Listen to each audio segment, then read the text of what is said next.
Hi అండి. అందరికీ నమస్తే. Welcome back to healthy home cooking vlogs. ఏం చేస్తున్నారు మీరు? ఈరోజు నేను పన్నీర్ గ్రేవీ కర్రీ చేశానండి. చపాతీ, రైస్‌లోకి దేనిలోకైనా పర్ఫెక్ట్‌గా ఉంటుంది. పన్నీర్ గ్రేవీ కర్రీకి కావాల్సిన ఇంగ్రీడియంట్స్ యాలకులు, లవంగాలు, దాల్చిన చెక్క, షాజీరా, జీడిపప్పు, నువ్వులు, మిరియాలు, ధనియాలు, ఎండు కొబ్బరి. మీరు వేసుకోవాలని గసగసాలు కూడా వేసుకోవచ్చండి. నా దగ్గర లేవు, నేను వేసుకోలేదు. ఒక ప్యాన్ తీసుకొని ఆ ఇంగ్రీడియంట్స్ అన్నీ వేసి నూనె లేకుండా సిమ్లో పెట్టి డ్రై రోస్ట్ చేసుకోవాలి. బాగా కలుపుతూ వేపుకోవాలండి, అప్పుడే బాగా వేగుతాయి. ఆ వేగిన పదార్థాన్ని మనం మిక్సీ జార్లో వేసి చల్లారనివ్వాలి.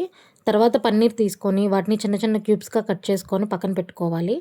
అవి కట్ చేసి పక్కన పెట్టుకున్న తర్వాత ప్యాన్ తీసుకొని దానిలో కొంచెం ఆయిల్ వేసి ఈ పన్నీర్ క్యూబ్స్ వేసి బాగా వేయించుకోవాలి.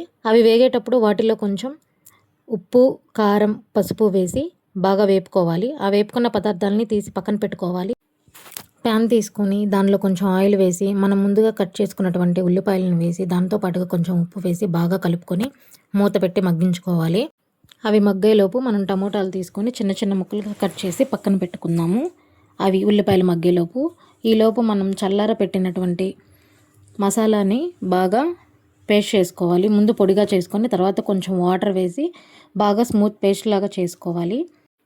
ఈలోపు మూత తీసి ఉల్లిపాయలు మగ్గాయో లేదో చూసుకొని మనం ముందుగా కోసి పెట్టుకున్నటువంటి టమోటా ముక్కలు వేసి దాంతోపాటుగా కొంచెం ఉప్పు వేసి బాగా కలుపుకొని మూత పెట్టి మగ్గించుకుందాము.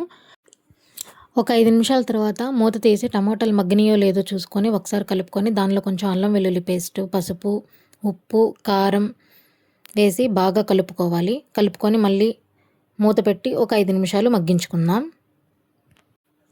మూత తీసి టమోటాలు మగ్గాయో లేదో చూసుకొని మనం ముందుగానే రెడీ చేసుకున్నటువంటి మసాలా పేస్ట్ వేసి బాగా కలుపుకోవాలి.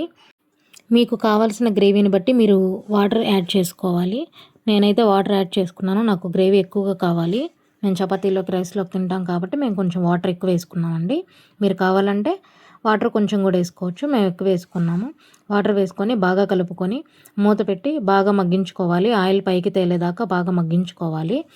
ఒక 5 నిమిషాల తర్వాత ఆ గ్రేవీ మగ్గిందో లేదో చూసుకున్న తర్వాత దానిలో కొంచెం ముందుగా మనం వేపుకున్నటువంటి పన్నీర్ ముక్కలను వేసి దాంతోపాటుగా కొంచెం పచ్చిమిర్చి, కరివేపాకు.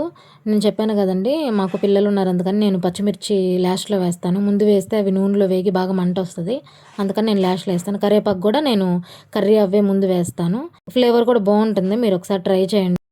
అవన్నీ వేసి బాగా కలుపుకొని మూత పెట్టి గ్రేవీని ఒక 5-10 నిమిషాలు మగ్గించుకుందామండి, నూనె పైకి తేలేదాకా.